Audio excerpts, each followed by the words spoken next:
everybody. Really excited to be here with all of you. Let me just make sure the chat is enabled. Would love to hear where you're calling in from, and maybe also what you do as a profession. Anything that you're hoping to get out of this presentation. Just kind of getting a pulse of where people are at. So would love to hear, yeah, where you're calling in from, and also what you do and how you hope to get involved in the psychedelic scene.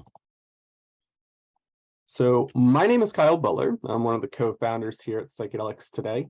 I'll go a little bit over my bio, but this is just a brief outline of what we'll be exploring today. So this is the current, we'll explore the current and future opportunities in psychedelics, the value of psychedelic education, some of the current barriers to training. We'll go over our vital certificate program and a little bit how you can get involved. All right. As I mentioned, my name is Kyle Buller. I'm one of the co-founders here at Psychedelics Today. For those that don't know any of my background, I'll just share a little bit about it. So I got really interested in non-ordinary states of consciousness through a book that I read when I was 15. I came across this book called Snowboarding to Nirvana. It was about this guy who went over to Nepal, ran to this monk, and he was snowboarding, and then he was infusing mindfulness meditation, transcendental meditation with snowboarding. And it was really cool. It kind of got me more into meditation. I was, I think, 15. I was a freshman in high school. And then about a year later, kind of always joke around that, yeah, I had this experience where I snowboarded to Nirvana. I got in a really traumatic snowboarding accident, ended up rupturing my spleen, had massive amount of internal bleeding, and the doctor said if I came in 5 or 10 minutes later, I would have been pronounced dead on arrival. So that experience really changed my life when I was kind of laying in this CAT scan machine as they were trying to figure out where the bleeding was coming from. I had this spiritual experience where this voice came over me and said, you're going home, you're going back to the stars where we all come from, and this physical life's going to cease to exist and you'll continue onward, and this is just a transition. I remember feeling so blissed out during that, and the doctors just kept telling me, don't fall asleep, Kyle, don't fall asleep. And I'm just sitting there going, I'm going home, like this is beautiful, this is what we all kind of wait for. So that experience really opened me up in a lot of different ways, and had a really hard time navigating it. 16, sophomore in high school, really didn't have any sort of teachers, mentors, elders, or anything like that. So I rode this high for a bit, really grateful, and then sank kind of deep into some valleys. And really had a struggle with depression, kind of like this suicidal ideation, wanting to go back to this place that I felt that I was going, this place that felt like home. And had an experience with psilocybin that really helped me to kind of recontextualize that experience and helped me to kind of make sense of what was going on. And I remember coming out of that experience going, kind of scratching my head going like, how could somebody ingest something that grows from the earth that could replicate death all over again? So that just got me super fascinated. I kind of jumped down more of an intellectual rabbit hole, trying to read a bunch of resources around this topic. Came across the work of Stan Groff. He was talking about transpersonal psychology. I found this really unique program in Burlington, Vermont called Burlington College, and did my bachelor's in transpersonal psychology there. I did everything I could do to write papers and study psychedelics, even though this was pretty early on, about 2010. Did not think the field would be where it's at today. I thought, I just have an intellectual curiosity around this stuff. I need to figure out for my own process, and I need to learn. And so it was a really cool, interesting school. I met 2 breathwork facilitators, Lenny and Elizabeth Gibson. Was able to study with them pretty in depth. Did classes in shamanism, Jungian dream work, got trained in Reiki, all sorts of stuff. It felt like a little bit of Hogwarts, which was pretty cool. Spent some time in the mental health field, working with at-risk teenagers in residential, and then another residential program for people experiencing early episode psychosis. Got my master's in clinical mental health counseling, and also with an emphasis in somatic psychology. And as I mentioned, I've been trained in dream shadow transpersonal breathwork. That's with Lenny and Elizabeth Gibson. They've been trained by Stan and Christina Groff in the holotropic breathwork lineage.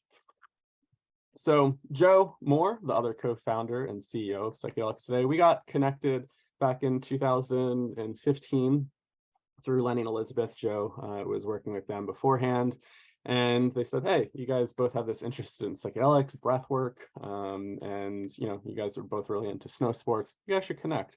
So we got connected and ended up coming up with this idea of wanting to kind of archive some of those lectures that we had from our teachers. But then it started to transform.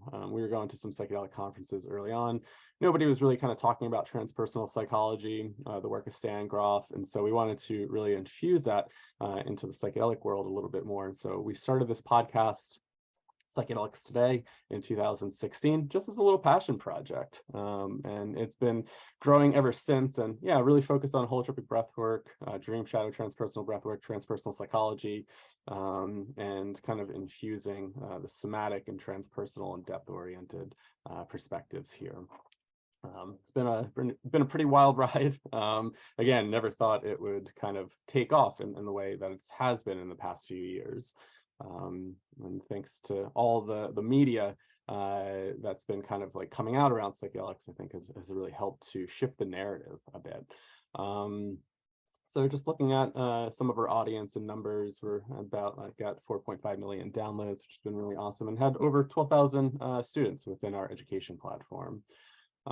So looking at an evolving psychedelic ecosystem. So really kind of starting off with the resurgence in clinical trials and research. Really kind of starting off with some of Rick Strassman's work with DMT in the early 90s, and then following up with what happened at Johns Hopkins with psilocybin, and then things have really just been kind of taking off since then. Each of these little bullet points, I have some slides that kind of go over some numbers. We've had some massive global growth in the sector. We have some laws start changing in the US, which has been really exciting. And then the shifting public perception on psychedelics.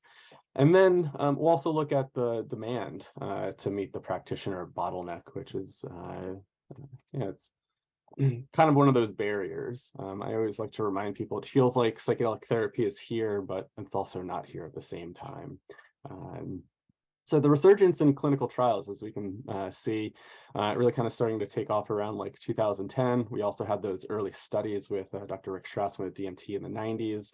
And then just seeing how things have really increased. There's a little bit of this lull here in 2016, but then boom, 2020, we have at least 17 trials. A lot of it's with psilocybin, a couple trials with LSD, which is always exciting to see. It doesn't seem like there's much kind of emphasis on LSD research. And I think mostly because of the stigma here in the States due to the whole counterculture, but also how much resources LSD takes, right? It's much longer experiences, more kind of clinical resources have to go towards that.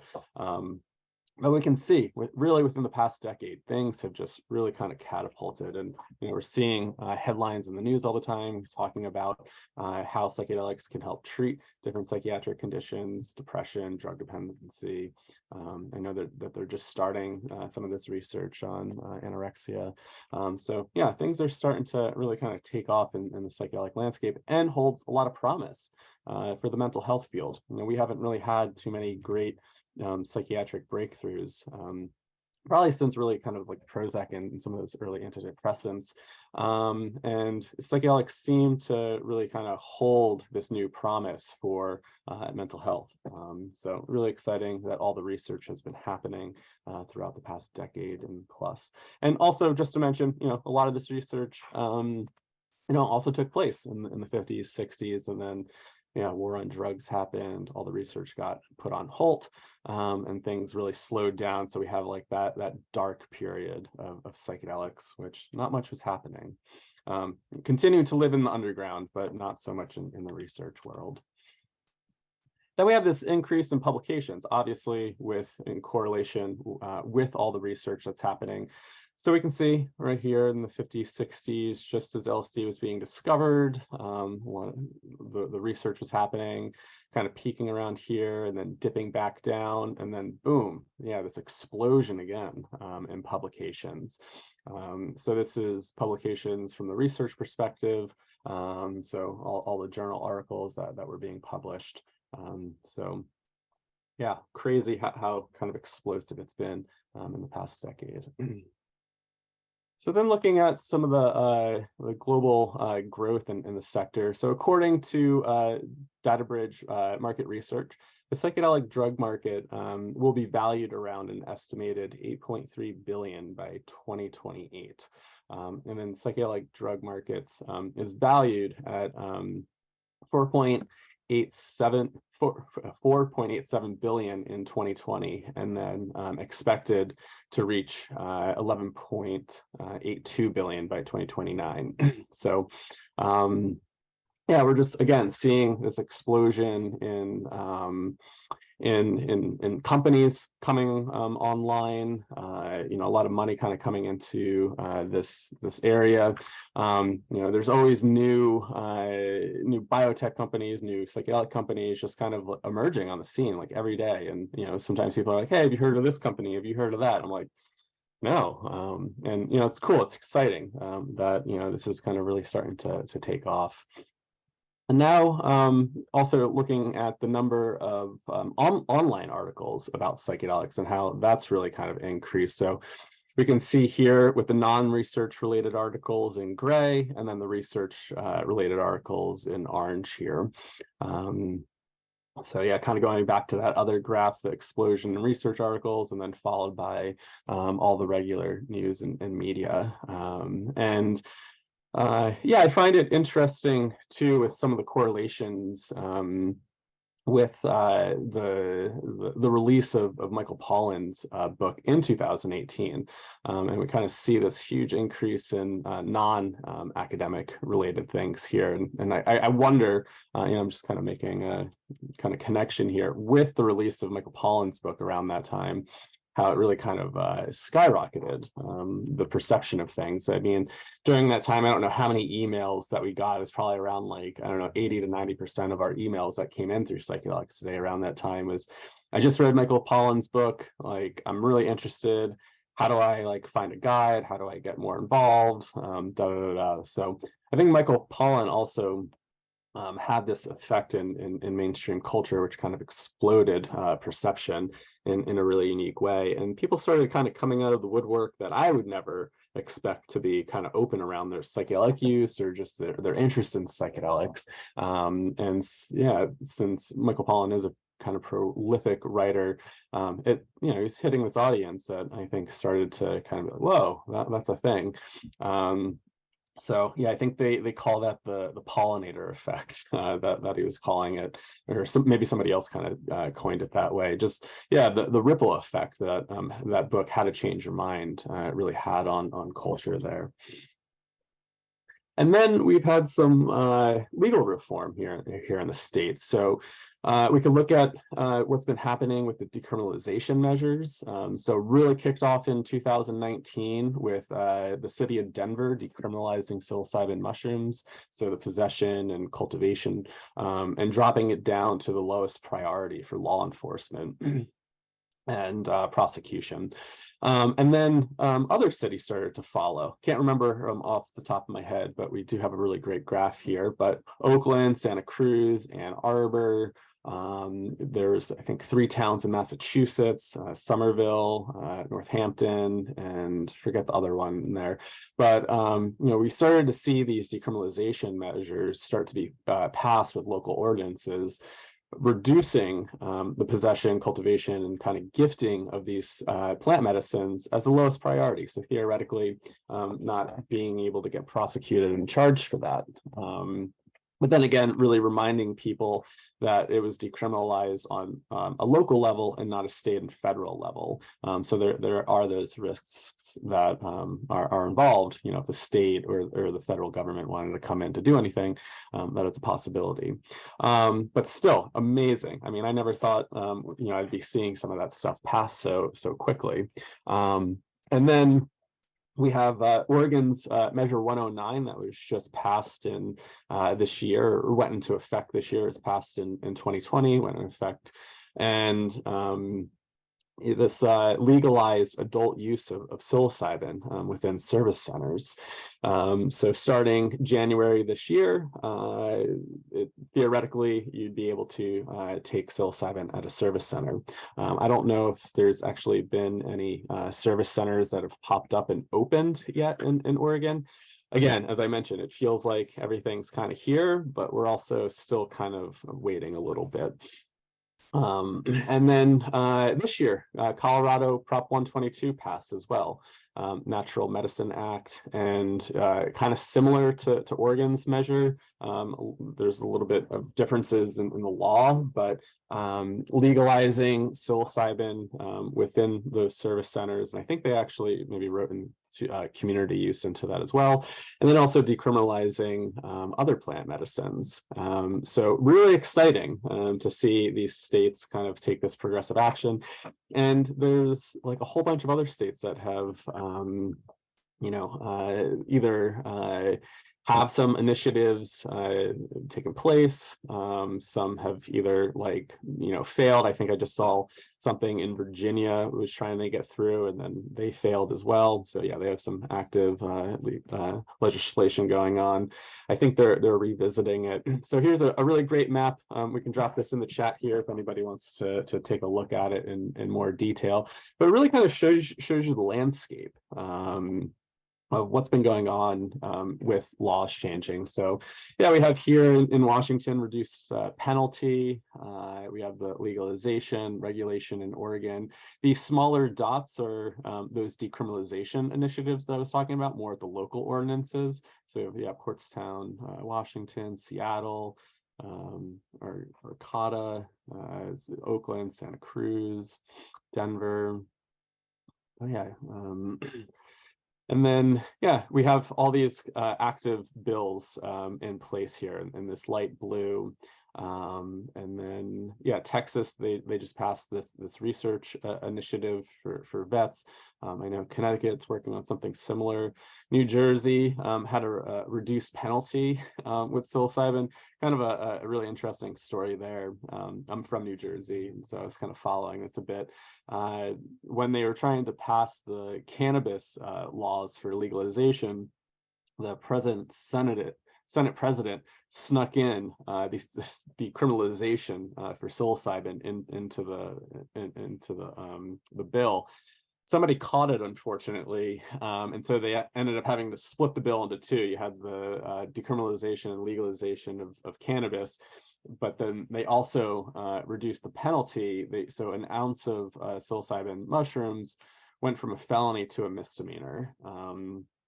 So you should still get arrested, you still could get charged for it, but nice that you wouldn't be carrying that felony charge. So as we can see, there's lots of stuff happening. Unfortunately, we have some of these that have failed, but hope is not lost. I know people are still working on things and trying to get some of the initiatives kicked off again. So again, I mean, things have been really kind of moving very quickly, and it's exciting. I didn't, when I started to go to school, I did not think this could really be part of my future this early. I went to school really just wanting to study a lot of this stuff for my own process and thinking, maybe I could have a career in psychedelics in 30, 50 years or something like that. And things have really kind of taken off. And then we have the wonderful work with MAPS, and they're hopefully will be getting MDMA approved. I think in Rick Doblin keeps saying 2024. I know things were really kind of put off because of the pandemic, and research got a little bit halted there.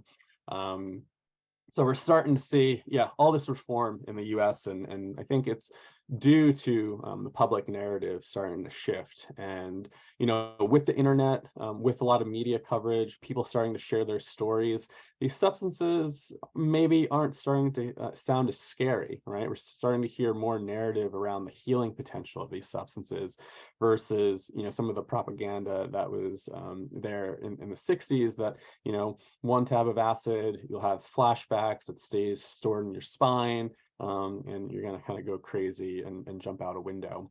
Now people are starting to share more of their healing experiences and how it's really shifted and changed their lives, from, healing mental health, maybe it's creativity. And I also think the whole microdosing narrative has been really helpful for a lot of this. So it's also less scary for a lot of people to think about taking subperceptual doses instead of taking these higher doses and maybe having a freak out. And so, I think the microdosing trend, as controversial as some people think it is, like, maybe it's placebo, maybe, people aren't really taking microdoses, they're taking these, threshold doses or museum doses. Still, it's really playing a huge role in shifting the narrative. And yeah, as I mentioned, I mean, I'm always surprised about the people that come out of the woodwork and go, oh, like I've been microdosing, or I'm really interested in it. And I'm like, oh, really? Like I wouldn't expect that from you, which is really, really cool and exciting. So I'm just going to take a sip of water, talking very quickly here. So we need to slow down a bit.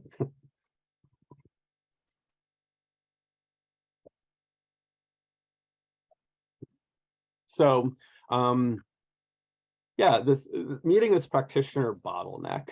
So it's some really great graphics here from Clerk and Well Health, really talking about this therapist bottleneck. And, as I mentioned, it feels like kind of psychedelics are here, the infrastructure is getting built, but we're also, if it was legal today, legal tomorrow, we still wouldn't have enough practitioners to really kind of meet this demand. So really kind of starting with R&D, innovation, the research, the clinical trials, needing to train clinicians for clinical trials.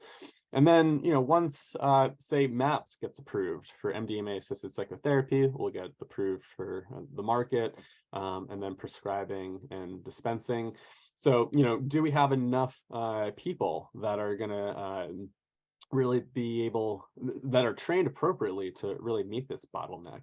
Right. And there's a lot of discussion around, how long does it take for somebody to, be trained in psychedelics? Like, what are the competencies there? And again, yeah, if there's not enough therapists to meet that demand, is this going to be available? And then we also are just looking at the amount of therapists in general, right? I think we definitely saw this during the pandemic. I know every one of my therapist friends and colleagues had a huge wait list, or talking to other people that couldn't find a therapist, right? Their wait list was huge. So just the issue of not having enough therapists. And, I also think that's kind of a good problem, right? Because the narrative around mental health is shifting and changing. Before, maybe it was taboo to say that I was going to therapy, or I was interested in some of this stuff, or maybe not so taboo, but, people maybe not wanting to talk about it, versus it becoming more of an open topic where people are saying, hey, like, I'm okay going to therapy, I'm okay to receive these services. So, so now we just have to look at the bottleneck of, yeah, not enough therapists, and then maybe not having enough interested in psychedelics, right? So thinking about, again, the cultural stigmas that we're still battling up against, people kind of thinking that these substances are completely harmful.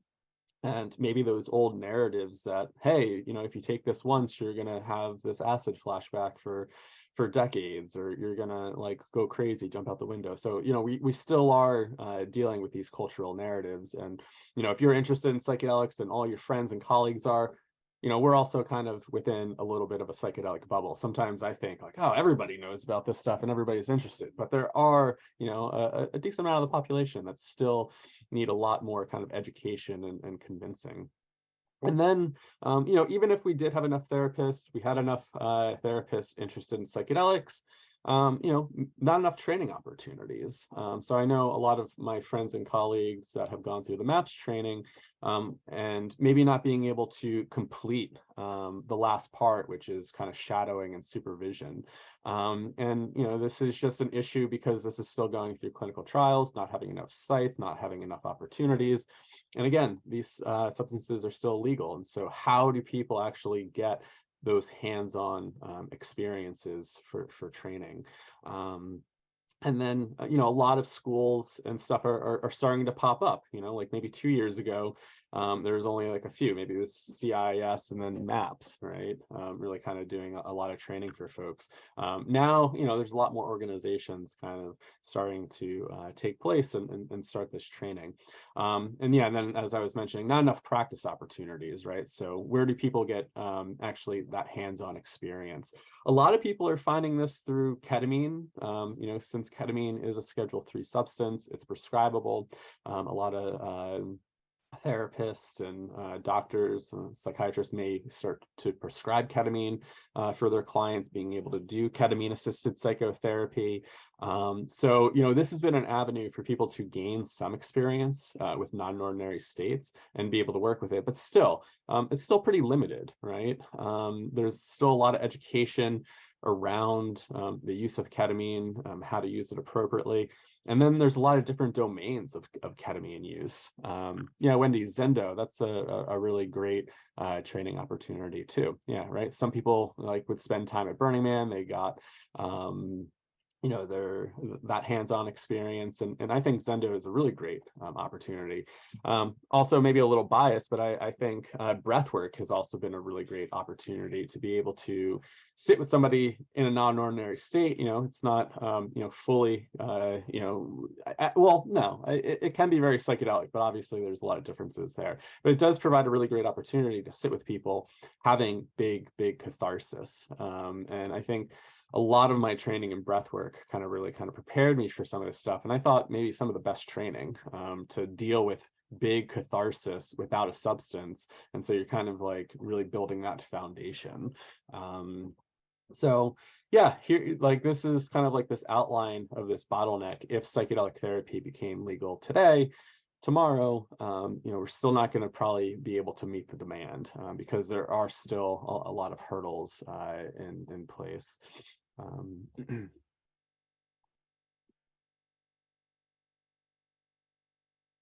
And just some quotes here around meeting the demand and the bottleneck. So this comes from Business Insider. So as psychedelic treatments move closer to regulatory approval, there's an issue looming in the industry: the lack of trained professionals who can handle such powerful compounds. Again, I think that really kind of comes back to how long does it actually take somebody to get trained to be an appropriate therapist, a practitioner, a trainer, right? There's people in the underground that have been doing this for decades, right? I just think about my own breathwork training. It was a minimum of a 2-year training program, but it took me about maybe 4 years to actually want to offer a workshop for me to feel comfortable of dealing with such powerful experiences. And these are very potent compounds that we're working with, and we definitely need a lot of that respect for these substances. So experts like Dr. Stephen Ross, an associate director at New York University, Langone Health Center of Psychedelic Medicines, estimates we can need tens of thousands of trained professionals when psychedelic medications come to market. And then just a quote here by Fryman, Whitney, and Yaden and Lipson. Given the extensive training is required to be a qualified provider of psychedelics, it's unlikely that the supply of sufficiently good facilitators will keep up with the public demand for psychedelic use. So again, right? Like, how long does it actually take for somebody to really understand these states? I mean, if we look at shamanic cultures, for example, that's decades of training. People, and those folks are having their own experiences. I remember I sat in ceremony one time, and the shaman was saying, I've been drinking ayahuasca almost every day since I was 13, right? A lot of our training isn't really kind of experientially oriented like that. And just even thinking about like my counseling program, right? Like, thankfully they built in needing to do your own psychotherapy, but a lot of programs also don't include that. And so thinking about, do we actually need the experience to kind of really understand these states and be a good facilitator?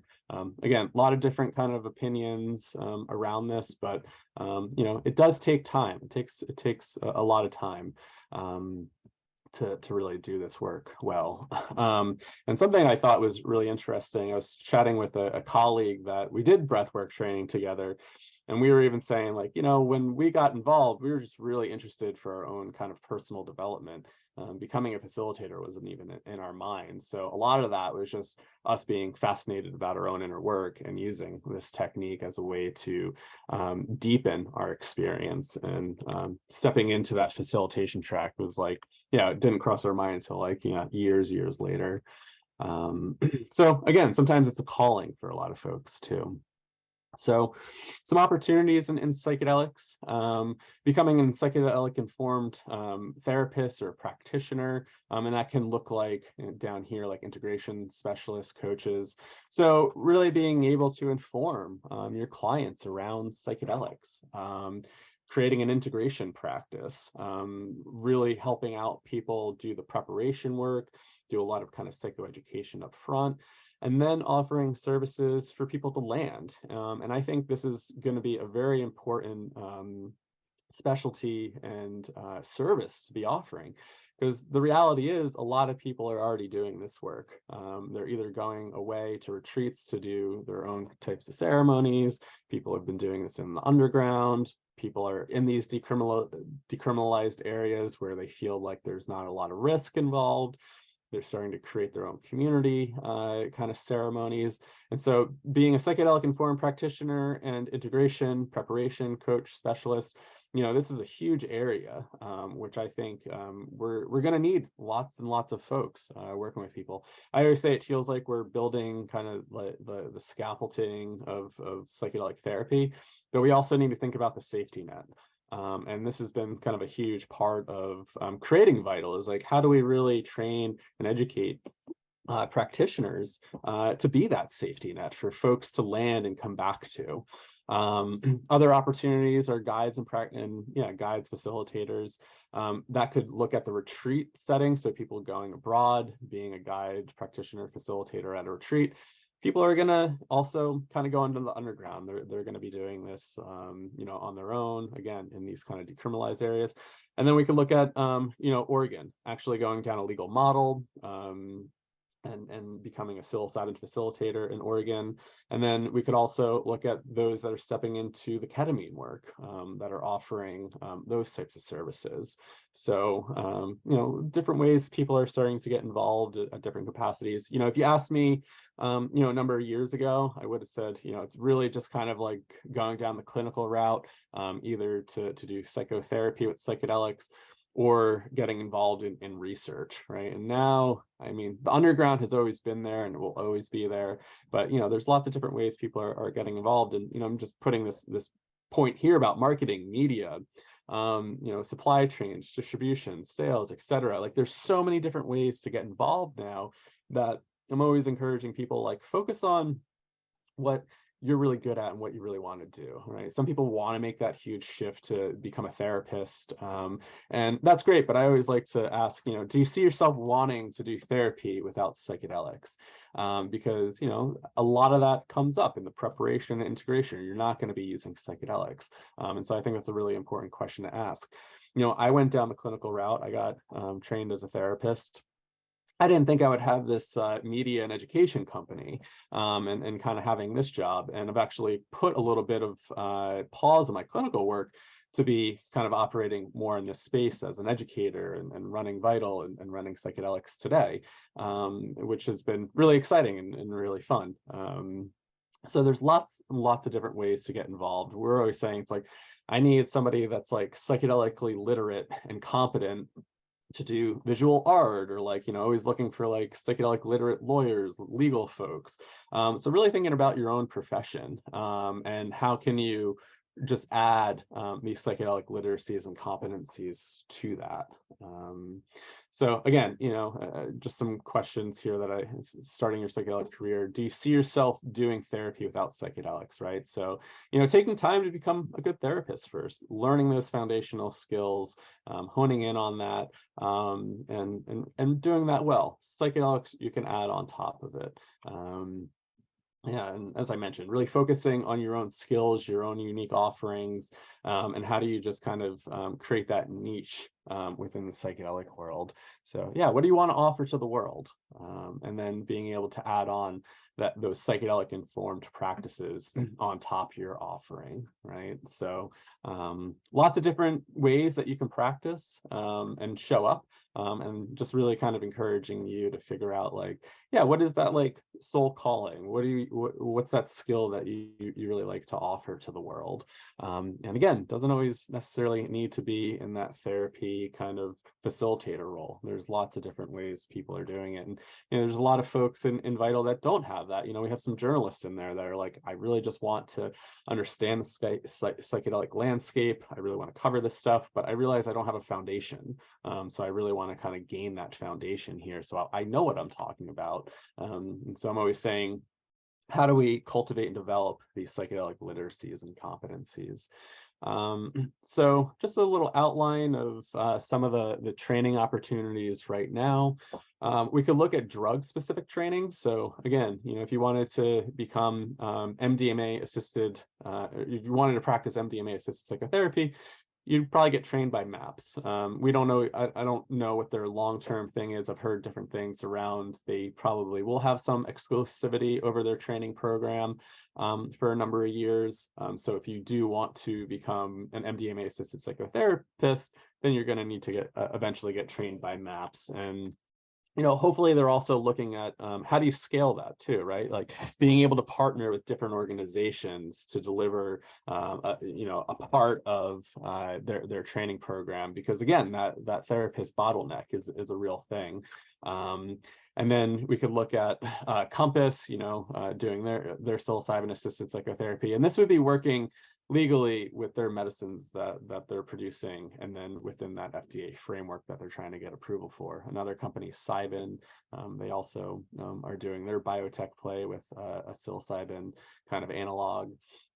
So you could take drug-specific trainings that these companies are trying to get FDA approval from. And then you can look at some of the professional organizations. Psychedelics Today, we've been offering lots of education here since 2017. Fluent, SoundMind, I don't know, I guess I didn't update this, but yeah, there's a lot of stuff that just happened with Synthesis Institute within this past week. So not too sure what's going on there. I heard that they just got acquired by Retreat Guru, and they may continue their education. Third Wave, psychedelic support, all have trainings. And whenever people are asking, like, what training do I take? Where do I look? I always really encourage people to, look at the kind of the backgrounds of the people that you want to train with, kind of like what aligns philosophically for you, and who do you really want to study with? So, our program might not be the best fit for everybody, right? Some people may feel like they want to go down, another route. So really think about, like, philosophically, what really aligns with you? What do you want to really get trained in? And then you have some of the academic institutions that have just launched different certificate programs like CIIS, Naropa, Mass General. They have something within their Center for Neuroscience and Psychedelics. And then we have state level training with the Oregon psilocybin training, and then soon to be Colorado. We don't know too much around what's happening in Colorado. I think they just got their board approved, and they'll be developing those regulations as time goes on. Can imagine it's probably going to be something similar as what Oregon has outlined. And I think I have a slide on Oregon, so I'll come back to it. And if I don't, I'll just remind myself to go over it. And then, also thinking about some alternative training programs. So something that's really popular for a lot of psychedelic practitioners is internal family systems. It seems very complementary to psychedelic work, doing integration work. The issue is trying to get involved in this training. We actually just had the inventor of IFS, Dr. Dick Schwartz, on our program yesterday in Vital. And yeah, he even mentioned it. There's kind of like a lottery system with internal family systems, and it's kind of hard to get training. So we're trying our best to kind of incorporate some foundational stuff into our Vital program around IFS. But then looking at some somatic-based therapies, Hakomi, somatic experiencing, sensory motor, maybe bioenergetics, core energetics, looking at any sort of breathwork training, getting trauma-informed training, any sort of transpersonal, maybe shamanic type of training. So, there's a lot of other skills that you could also get trained in that can really complement psychedelic experiences. And like I said, again, maybe I'm a little biased, but I thought my training in breathwork has been just really, really impactful for understanding this. And I was actually talking to a colleague that's been in this space for a while, and they kind of have their own, their own kind of training program, and agreed. Breathwork, almost kind of like this, gold standard to some degree for understanding this, because you can do it legally, and you can have lots of experiences sitting with people. And so this is something that we really try to integrate into Vital, is offering those breathwork retreats, so you can get those experiences. So always look at some alternative types of certificates too, if that's calling to you. And really kind of depends on what skills you're really trying to develop here.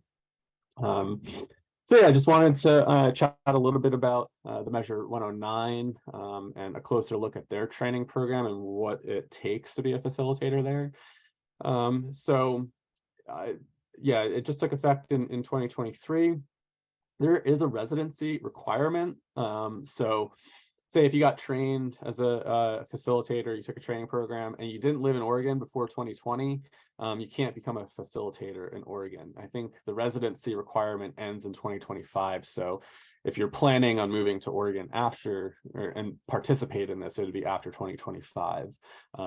So the requirements are 120 hours of training. So yeah, lots of different kind of programs popping up right now for that. And then a 40-hour practicum, experiential. And I think a lot of different people are doing different things, from breath work to maybe offering some ketamine stuff, looking at role play videos or real sessions of people doing this work.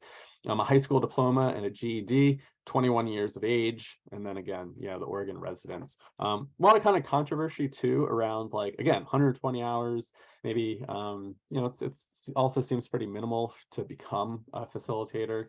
And then, some people are a little upset around just a high school diploma. Are people qualified plus 120 hours?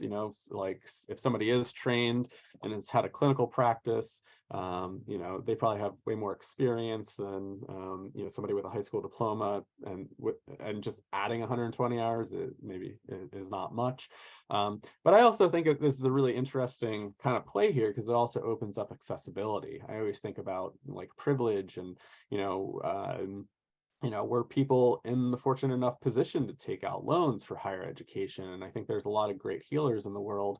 And there's probably a lot of those folks in the underground that have been practicing that maybe just weren't always in that position to go on to do higher ed. So I do kind of like a little bit of that accessibility, but also I hear people's concerns around, could this also be harmful for folks? And, we do have to look at that as the psychedelic field really grows, and it is moving very quickly. We also, again, have to think about the safety net and all kind of the ethical practices that are going in here. So yeah, filling the educational gap is vital. And so this is something that we've been really trying to do here at Psychedelics Today.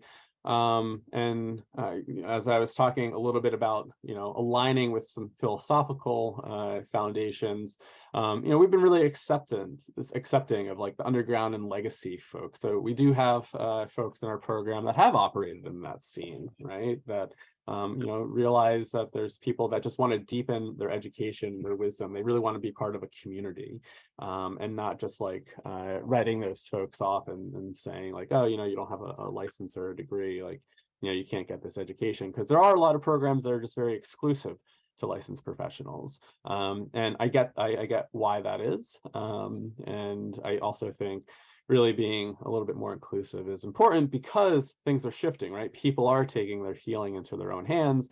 And I feel that if we don't have enough educated people in these areas where things are being decriminalized and people are doing it, there's going to be a little bit more harm. So how do we get people involved in this and be a resource and an educator, or a practitioner in your community to help out? Really kind of bridging lots of different modalities, and then prioritizing inclusivity for marginalized groups, as I kind of mentioned. Also a little kind of drug substance agnostic. Not really focusing on one specific drug, like say or medicine. Say if you want to just really focus on psilocybin, maybe the route is kind of going down the psilocybin organ track or whatnot.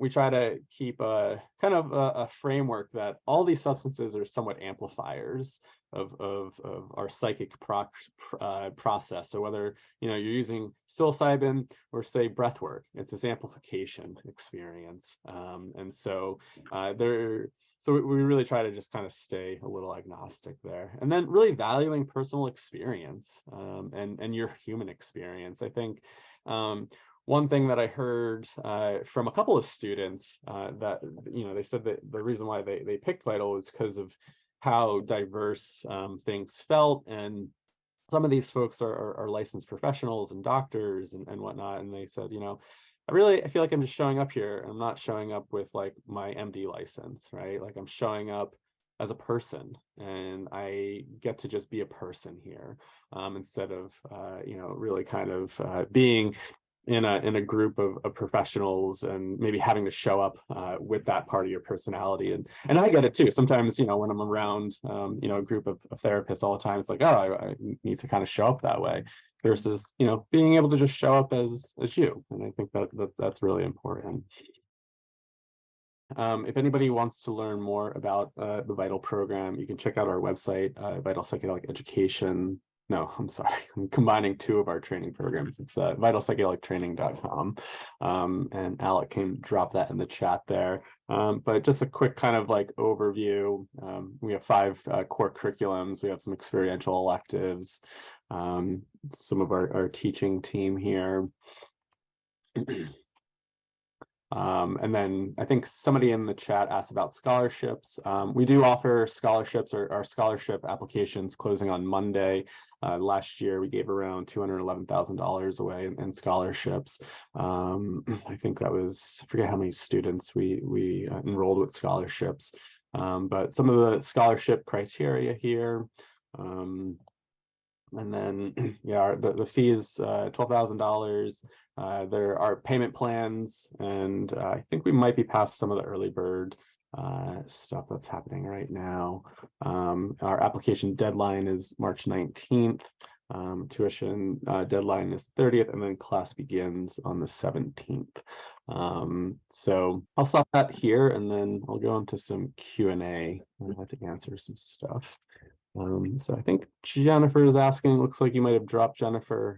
Question is, if I were to go through this certification now, will future versions of this course supplement prior cohorts with any additional education requirements that may be put in place as a result of reform and regulations? That's a great question. Things are rapidly changing, and we're always trying to work with different institutions and programs to try to meet these requirements. We do have a program that's Oregon specific, so we will probably start to see how things are moving. One nice hopeful thing is that there's 2 organizations, APA, American Psychedelic Practitioner Association, and then the Board of Psychedelic Medicines and Therapy. And what they're trying to do is to create some sort of training standards with an exam. And we're not too sure how this is all going to unfold, but when I was chatting with Dr. Scott Shannon, one of the founders and is on the board there, the board of psychedelic medicine therapy. I mean, this is the question that I asked: if somebody goes through our program now, can they apply and take the exam when that happens? And he was pretty hopeful that yes, we've been in the space for quite a while and have developed some pretty good partnerships, and so I think. That will go a long way, but it's also kind of hard to really know what regulations and what the reforms will kind of how things will shake out. This field is rapidly evolving, and I always like to remind people that, like, if you want to work in the field of psychedelics, you have to be a little okay with uncertainty and change. It does get, like, since things are just constantly changing, we're trying to keep up as much as we can, and it's just kind of the reality of how the field is approaching. Let's see, Wendy, years of nutrition and supplements and mindset coaching experience loosely in the field. I have no degrees. I have years of transformation work. I would probably not be considered a good candidate, as I'm not a professional therapist, no license. I'm interested in psychedelic integration program or coaching. Is your program for me or others you could suggest to look at that would take me seriously? So we have tons of people in your position, right, that have years of experience with coaching, nutrition, and they're not licensed. And there's a lot of folks that are showing up and offering their coaching services and then integrating psychedelics into that. So being able to offer some of that psychedelic integration, I always like to remind people to stay within your scope of practice, right? So maybe you're not trained in psychotherapy, and so how would you cater this psychedelic integration into your practice without kind of going into that realm of psychotherapy, right? And I'm not too sure how you practice, but there's tons of people that are already doing that, right? And so our program is really trying to help you develop that foundation, those competencies, those literacies, so that you can start to incorporate that into your practice. If you are more interested in psychotherapy, maybe that's a route that you go down. I offer both kind of coaching and then the clinical work. And in the coaching work, I'm not going as deep as I would with somebody in psychotherapy. And so I'm really always trying to kind of emphasize, like, staying within your scope of practice and how do you integrate this into your practice. So I hope that's helpful. You can do it. There's lots of people that are doing it, and people are stepping up and offering that to their clients and their community in a lot of different ways. All right, Madison, what programs for breath work? So there's kind of three main breath work organizations that I always kind of tell people to look into, and that would be GTT, the Groff Transpersonal Training Program. That's specifically for holotropic breath work.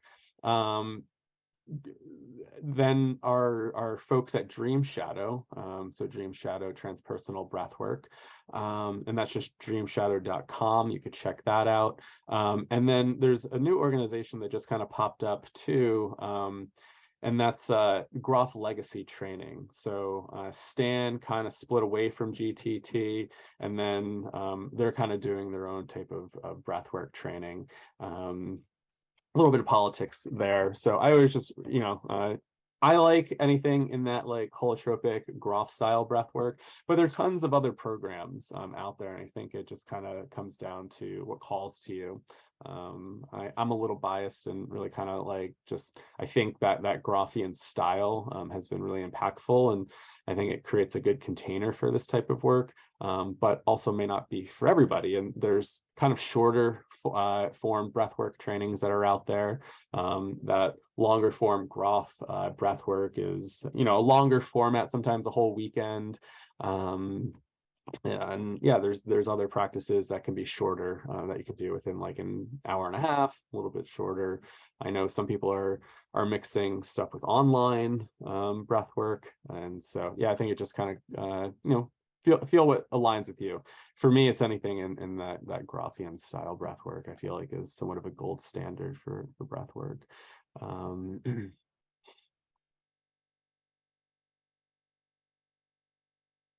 Yeah, Sherry, just reading your comment there about traumatized in Oregon, about the bankruptcy. I think that has like really shocked the community in a lot of different ways. And I think a lot of people are feeling a little on edge with that news. Hopefully it doesn't, hopefully they can kind of pick up the pieces. It sounds like, yeah, Retreat Guru might have acquired them and they'll continue with that training program. But yeah, with the Oregon program, you had to go through a lot of different hoops to jump through. And part of it was actually becoming an accredited, what are they called? A licensed career school. Yeah. Yeah, he had to jump through a lot of hoops, so things like that didn't happen. Abrupt bankruptcies and stuff. So, sometimes those regulations or board are really nice because they are trying to protect consumers on that way. Let's see, Claire. An issue I'm having is that my applications for operations, CX, etc., roles for profit companies are being rejected because of my lack of therapeutic experience, even though I have many years both in underground facilitation as well as SaaS startup experience. Do you have any suggestions on how I can bridge that gap more effectively?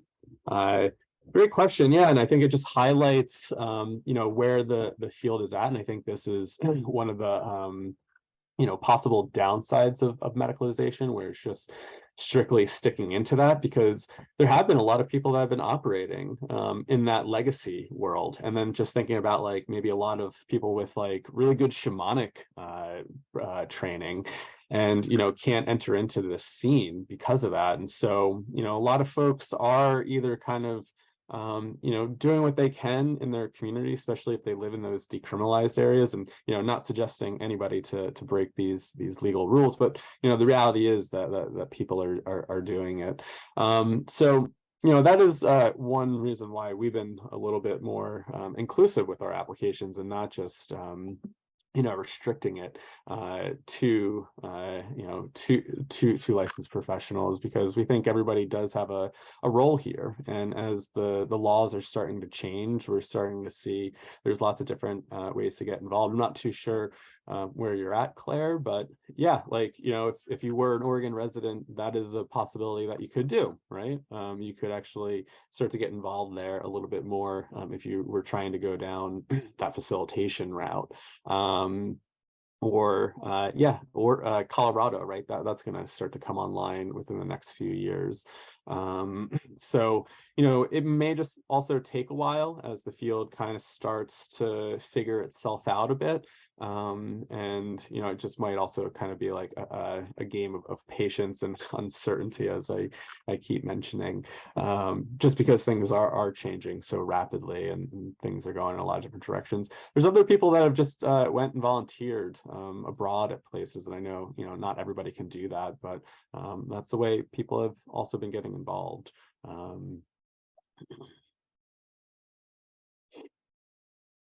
Let's see, James, how can I, as a current Bachelor of Arts student in psychology, get involved in the community? Where I am, there isn't much of a psychedelic community, unfortunately. Yeah, another great question. And I think part of it is, for me, over the years, it's like been going to conferences. That's how I really kind of started to build my community. So, if you have the opportunity to go out there and go to conferences, go to events, that's a really awesome way to start to build that. And I think the pandemic has forced us all online, which has been nice to some degree. It's also, we get the Zoom burnout as well, but starting to develop that online community is also a really great place to start. And then if you are interested in building community, could you go out there and also get a little networking event together, right? So actually, maybe if it's not there, how do you build it? Which can also be scary and very intimidating. But I think it's also a good way, and you might actually be surprised, like who shows up and how many people out there that may actually be looking for it, right? So, you know, my suggestion is try to go to events if you can, if you have the ability to. Maybe it's starting some online meetups to start to build that in your area, or maybe even just hosting an event somewhere. And again, that might feel scary. Sometimes the hardest part is showing up, and you know, maybe you feel like you don't know enough to be able to do stuff. But just, you know, can you get people together, right? And I think that's a really great place to start. All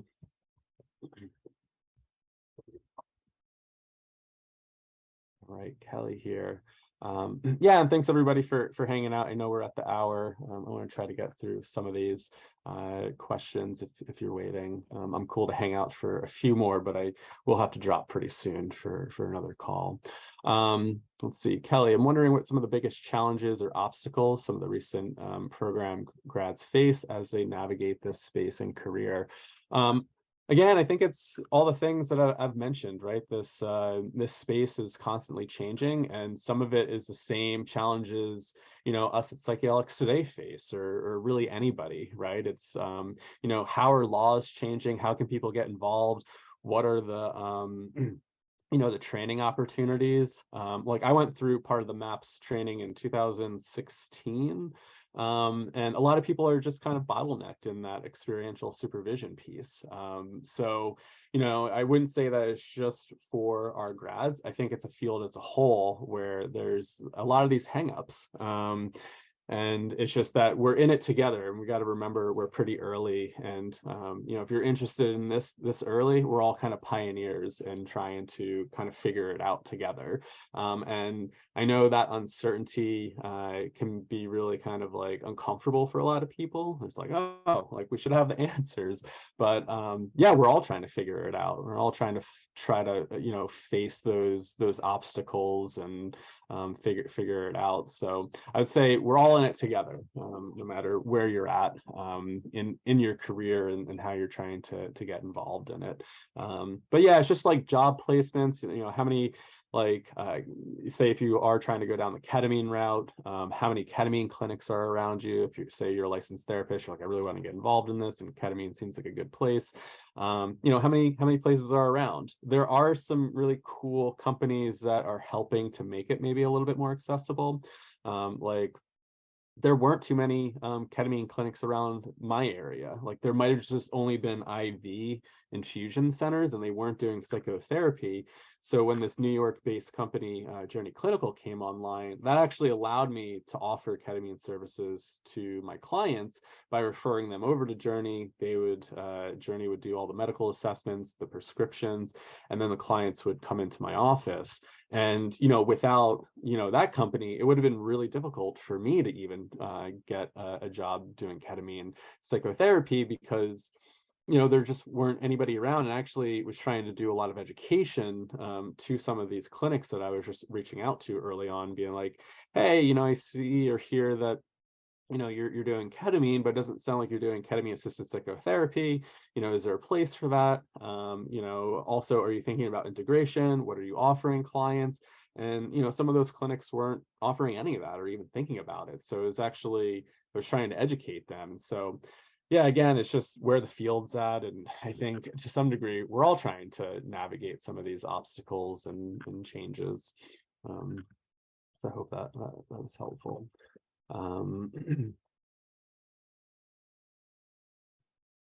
Yeah, thank you.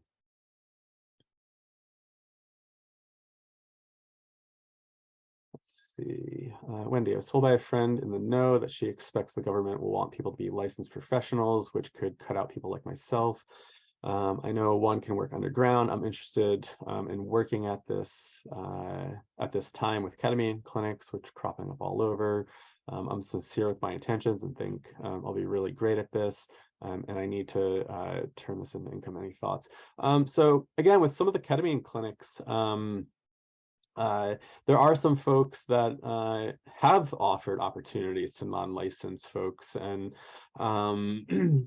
So, an online company like Mindbloom, I've seen job postings for their psychedelic guides, which aren't really required to be licensed. Maybe they have some coaches. I went to a ketamine clinic in New York City where they do offer some ketamine assisted psychotherapy sessions, but then they actually have coaches that are actually doing some of the follow-up. And again, when I was talking about scope of practice, the way that they differentiate that is that their psychedelic integration coaches really focus just specifically on the experience and then helping people to either make sense of that or create some action out of it.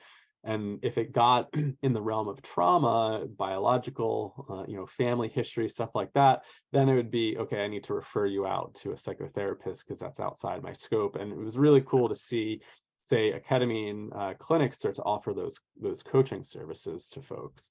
And so, again, I think there's lots of different ways that you can get involved in that. And it really might just depend on the clinic's philosophy, and how people are doing this. So yeah, in my experience, there have been like coaches and stuff that I've seen work at ketamine clinics doing stuff, and it might actually just come down to educating. Again, this is a totally new field. A lot of people, some just don't know like the whole ketamine assisted psychotherapy protocols. Maybe they aren't thinking about integration. They're not even thinking that, oh, I could hire a coach right now. But I do know that some colleagues that do operate clinics, they do hire coaches just outside of psychotherapy, or maybe you're bringing some nutrition skills in to do preparation work for folks, right? Like taking a more holistic approach of wellness and not just focused on the ketamine experience. So, it may take some time, and again, things are just evolving as it goes. And again, might have to deal with some of these frustrations of like, oh, it feels like it's here, but also sometimes it's not always 100% here. But we want to really encourage everybody to go out there and be a resource for their community, and start educating people around these different approaches and how to create some of these holistic systems.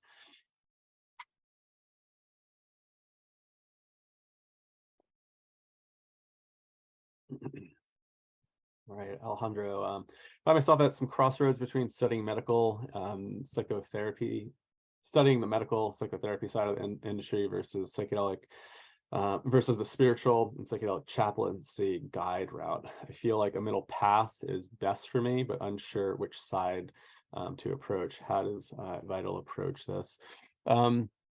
So again, since we're not just specifically focused on licensed professionals and really trying to open up to lots of different approaches, we do kind of take that middle route, right? We're trying to figure out like where you're coming from and what's going to kind of best fit you. So we do speak that medical psychotherapy side of things, and really kind of emphasize a lot of that because that's really where a lot of the research is happening, but also looking at what's happening elsewhere. Like I have a teacher that really believes the medical and psychotherapy and the clinical route is in the future might be pretty limited to some degree within the psychedelic field of like just treating depression, just treating anxiety with psychedelics. That might be just a small little percentage of clinical application, because what happens when you start having bigger, more mystical, spiritual type of experiences, that starts to get in the realm of spirituality, religion, philosophy.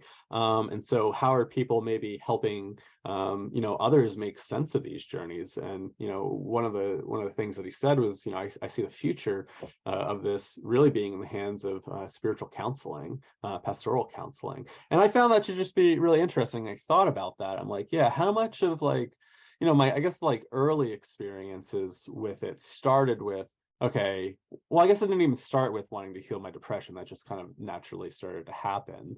But then it just started to flip into a lot of self-exploration and a lot of like, oh, okay, like I'm having much deeper questions here than just like treating my anxiety and my depression. Like now I'm in the depths of the water of like, existential questions and, more spiritual stuff. So, just know that that's going to be a big part of people's experiences. And there's a place for you, right? And so I would just maybe encourage anybody trying to figure that out. Like, are there folks that are offering like psychedelic spiritual care, chaplaincy? Can you connect with them? Maybe get some of their perspectives. Can you get somebody who is on the therapy side and see how they operate, and really figure out like what you're called to, right? Because I think that's a big part of it, is like, how do you want to show up and do the work? And instead of just kind of going down like, oh, what's going to be, appropriate, like thinking about like, how do you really want to show up? I know there's tons of like, well, not tons, but I've definitely had colleagues and friends that were licensed therapists, and they gave up their therapy license because they wanted to practice coaching, or they wanted to go down kind of more spiritual care, and they're like, I just feel like I can't do what I want to do within a licensed profession in psychotherapy. I feel like I'm starting to go outside that box, and so people are making those decisions to go outside, maybe give up their license because they want to go down this other route. And so again, that's what I'm really trying to encourage all of you to think about, like, how do you want to show up? Like, what feels more in alignment to you, and how do you just add these psychedelic informed practices into what you want to be doing? A licensed profession isn't for everybody, and I think you just have to like do some of your own soul searching about that. And again, a lot of colleagues that I know have done that. They said, you know what, I'm just going to give up my clinical practice because it just doesn't feel in alignment anymore, and I'm going to take this risk and do coaching, right? And I've definitely been around a lot of my colleagues that are therapists that like, have a bad taste about coaches, right? It's like, oh, they didn't do all this clinical work or didn't go to school. But some coaches I know that are like, sometimes better than some of the therapists that I know.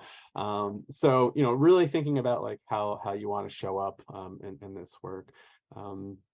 And Al Hunter, that was my breathwork teacher, Lenny. That's just something that he's kind of mentioned throughout the years, and I always found that it was really interesting that he said that. And I've always kind of chewed with that of like, yeah, what does this look like just outside of clinical care? And it does, for me, sometimes just enter into philosophy and spirituality.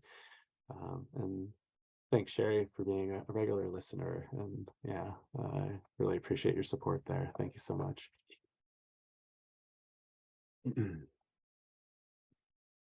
All right, I think we're getting to the close here. Yeah, thanks everybody for hanging out over time. I know we only schedule this for an hour. So, Harmony, do you recommend having your own personal experiences with psychedelics prior to taking the Vital training? And do you personally get to have an experience with psychedelics during the required retreats you attend? No requirement. We've had people come in with tons of experience. Maybe they again, some people that are doing kind of underground work. We have ketamine practitioners, people that have spent lots of times, in retreat settings, and they're coming in and, they have that prior knowledge, and, those retreats deepen it. So the retreats that we offered this year, we had 6 different retreats. People got to select which ones they wanted to go to. We had 2 in Colorado. Those 2 in Colorado focused on breathwork. So we had 2 days of our breathwork style, which means you get 1 breathwork session. So we do this breather sitter pair where you breathe one day and your partner sits with you, and then you flip flop, you sit with your breather, and then so you get that experience of sitting. So in Colorado we did a combination of breathwork. And then we had Daniel McQueen from Medicinal Mindfulness come in to do some cannabis-assisted work. We had 2 sessions in Jamaica with psilocybin. So each student got 1 experience with psilocybin. Again, we did kind of like the experience sitter model where somebody would take psilocybin and they would have a sitter with them. And this is all done in group. And then something similar that we did in Amsterdam, or outside of Amsterdam, it was like 2 hours north of Amsterdam in the Netherlands with truffles. And then we had an all breathwork experience in Costa Rica. So it was kind of a mix of, some people wanted psilocybin experience, some people wanted the breathwork experiences, some people wanted to kind of develop their relationship with cannabis in a different way. And so just offering kind of lots of different ways to explore yourself. So yeah, again, no, you don't need any sort of personal experience before taking this retreat or taking this training program, but you do have the option. And again, kind of being a little like agnostic of saying some people may not feel ready to take the deep dive and do psilocybin. So breathwork actually may be a really good stepping point, or for maybe folks that had a lot of psychedelic experiences and they want like a different way to integrate. Maybe they're like, wow, that breathwork session actually helped me integrate. And that's why I really fell in love with breathwork, was because I was doing so much exploration in my early 20s. I got really kind of ungrounded, kind of catapulted a little bit in spiritual emergence. And it wasn't until I had my own breathwork session of like, oh, whoa, like I am processing stuff in a different way, and allow me to somatically process and in a way that I was kind of ignoring during my early psychedelic experiences. So even for the advanced psychonaut, breathwork can be deeply healing and important for somebody to have that. Linda, any ketamine experiences? We didn't have any this year. It is something that we continue to look at. And we may explore it for next year, or if we don't explore it for next year, maybe we have our own retreats that you could come to, and maybe it's like outside of Vital, but we're continuing to look at it, just looking at different partners to partner up with that type of modality. And I think that would be really awesome to be able to offer that, since it is a legal experience that people can have.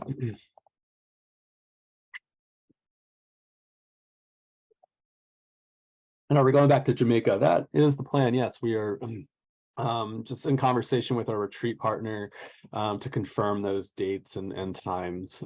So hopefully we'll be able to confirm that in the next week or so on our call that we're having. But that is the plan. We'll probably have 2 more retreats in Jamaica. And that's right in Montego Bay, or like 10-15 minutes outside the airport. So not too long.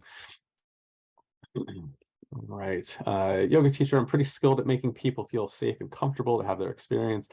I've had my own psychedelic journeys, and it helped me, and I'd like to be involved in the space, but I'm not a therapist or trained in psychology, trained in the arts. I'd like to hold space and create beautiful experiences. I think I'd be a good trip sitter guide. Is that even a thing without a psychology license legally? I'm in the UK, and laws here are much slower to adapt. Again, yeah, that's going to be different depending where you live and how you want to operate. And again, it's illegal here still, unless you're looking at Oregon, soon to be Colorado, or if you're taking on that legal risk of operating in a decriminalized area, which the state or federal government could still get involved. So people are taking on that risk and operating the underground.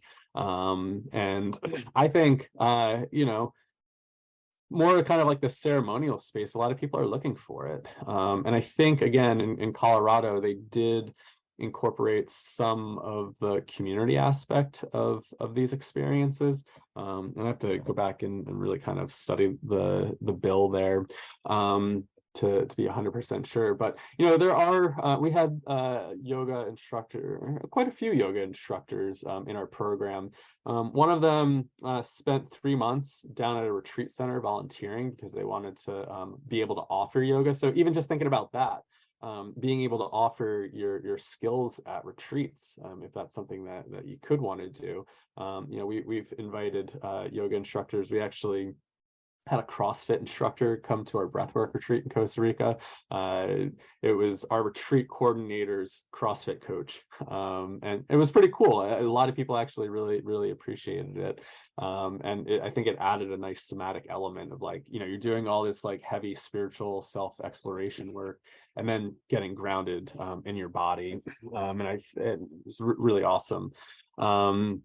So there's lots of different ways to get involved. Some also, if it's here in the States where recreational cannabis is legal, some people are actually starting to incorporate cannabis into their yoga sessions, right? So like maybe it's like small doses of cannabis, I know some folks that have done like microdosing and yoga.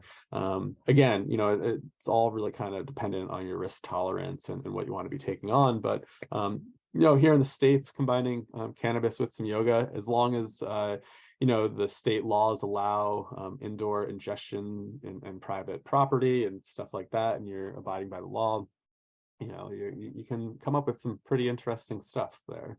So yeah, I really think there's going to be a space for everybody, and it just might take a little bit of creativity to kind of figure that out on how you want to integrate that into your practice. Or maybe you're doing something like yoga for psychedelic integration, kind of pitching it that way. Maybe you're incorporating some integration skills and creating a community for people to come to talk about their experiences.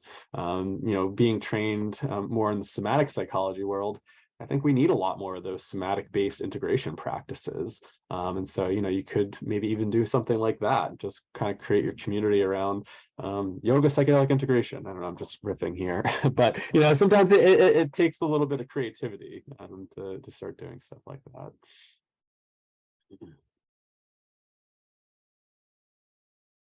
All right, I have experience in facilitating with ketamine. I'm also a prescriber. If you'd like to discuss collaborating, cool, thank you for that. Maybe you could private message us with your email or something, or that might be cool.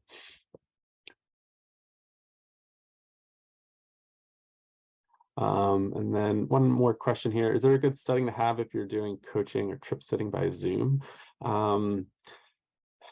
That's a really interesting question, because again, there's a bunch of those ketamine clinics that are offering online kind of ketamine sessions, which I find really interesting. I had a clinician or a therapist that was really against online ketamine, and they started offering some ketamine groups, and I think one person couldn't make it, and so they allowed them to Zoom in. And I don't know, it's funny because I just kept talking about like some stuff to them, and they were really opposed to it. And then they said, wow, this person actually had a really, really powerful and transformative experience. And it almost felt like the safety of them being in their home really provided that. And so they started to kind of shift their mindset around it. So yeah, again, there's folks that are doing that in the ketamine space. I have heard of folks offering those services online, and I think it's almost kind of in the vein of harm reduction, right? Like, maybe it's not the best setting, but if people are doing some self-exploration, like, could you be able to just offer some harm reduction? Also thinking about like Fireside Project, if anybody's familiar with them, right? Offering communication, calling a hotline if things get too bad, right? So it's like, I really think some of that stuff is kind of operating in the vein of harm reduction. Might be better to have somebody there by your side that you could just call than having nobody. So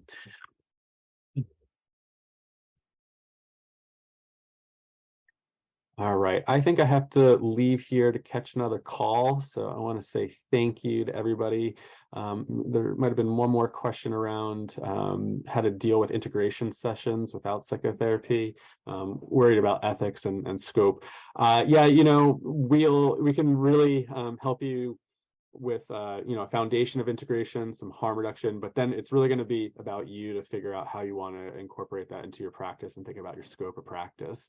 So how are you going to really integrate some of these integration practices? So yeah, like yesterday we had Dr. Dick Schwartz from IFS come in.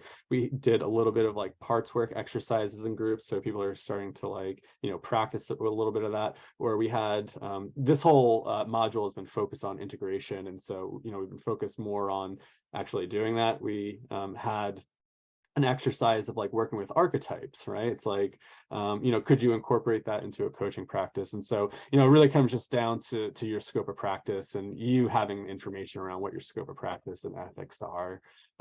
So, people are finding ways to do that. So, if working with an archetype through journaling and talking to your archetype, writing stuff out without kind of diving more into that psychotherapy, then yeah, you can integrate that into your practice. So yeah, just might take some research on your end to figure out like what is within your scope. So, all right, everybody. Well, thank you so much. This has been fun. Always love kind of hanging out, chatting, and answering questions with everybody. So thanks for hanging out for the hour and a half, and for those that attended the extra 30 minutes here. Hope everybody has a beautiful day. We'll catch you next time. So thanks again, and feel free to reach out if you have any questions. You could reach out. Yeah, info. Thanks for dropping that in there, Alec. All right. So take care, everybody.